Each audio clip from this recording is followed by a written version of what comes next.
Okay, I'm gonna run my big mouth again real quick. I've got the texturing done on it, other than the hatch, and I still have to put the weld seam. It's a little bit there, but it needs to be more pronounced. Um, but yeah, that's where it's at. And some things, like I said, that screen fell off, but that's no big deal. Um, I was going to show you how I did the tracks. In fact, I did a big old video on it and was dumbfounded to, and I still got to see us saying some stuff off of that. But um, I made it, and it was 28 minutes long. I didn't look at anybody watch me now. 28 minutes, somebody would like run their head into a wall. So yeah, I didn't do that, and I still have to get rid of those push pin marks out of the periscope on the driver's uh, periscope. I knocked that loose, and I have to re-glue that. But yeah, I got to put it on there. I got to do the um, texturing on the. I don't know if it's a release for ammunition or not, but that's what everybody says, and that's what I'll go with. I'm pretty sure that's for expensive shells, or maybe a guy wanting to have it as a cooler and fill it up with ice, and then just have that other place to pull the beer out with. I don't know. Anyway, also something real quick. If you're using resin uh, decals from Archer, there's one thing that I can't stress more than this. I don't know if you've seen any of mine. I'm looking. Here's a good example right here. If you're doing them, see how mine's black still? That has to, and how my numbers are still black. It's best to paint the vehicle first, because especially if you prime it, it's best to prime the vehicle, the kit, then to paint the vehicle or the kit, and then add these. I have found that these are very light, and you can lose not much, but you can lose some of it if you just directly pop everything on it. So just a quick warning that if you're using those cast tester marks, make sure that you protect them, if nothing else.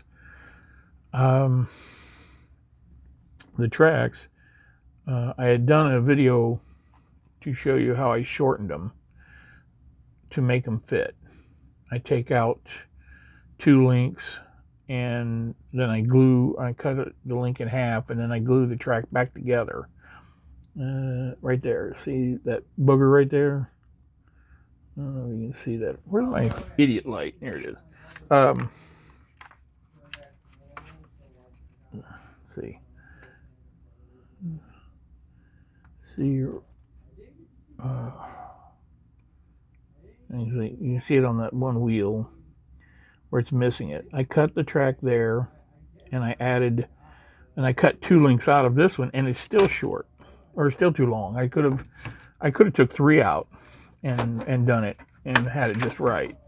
I think would have added right to it, which would have been much better than what I'd done.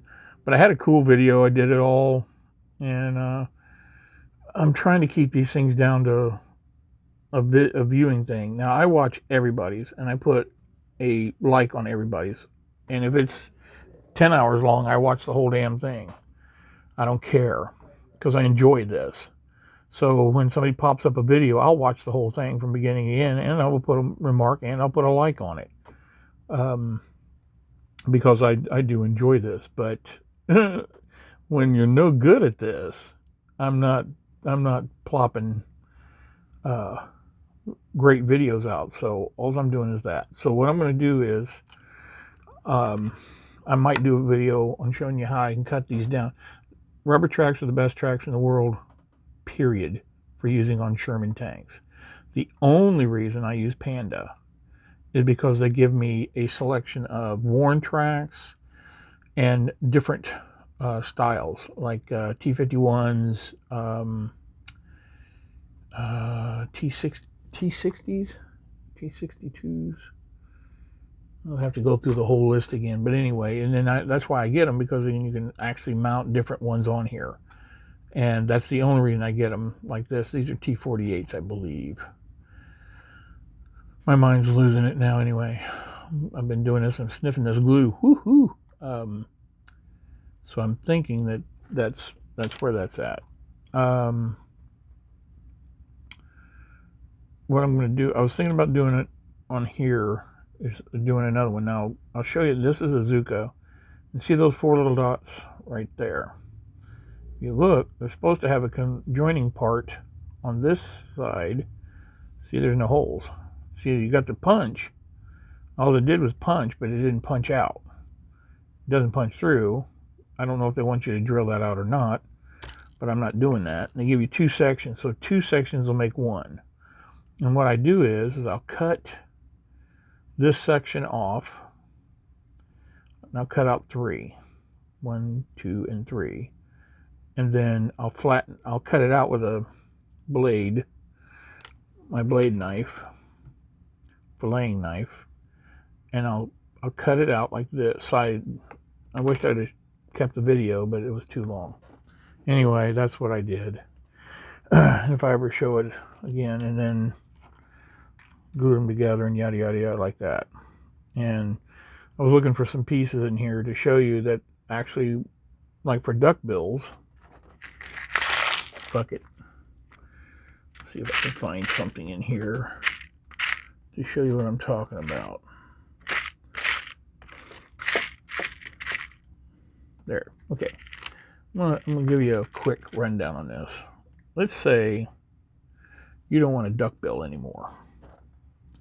Just for argument's sake, you don't want a duck bill. Let's say you want to remove 1, 2, 3 duck bills. Knock 3 of them out just to make it look different. You can literally, with the super glue nowadays, this is a Panda here.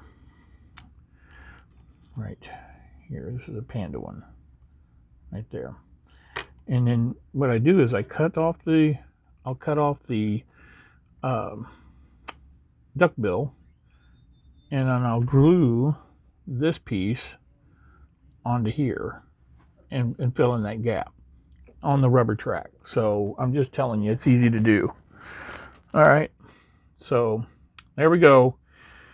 I need to show it to you, and so you can have some fun knowing what's going on.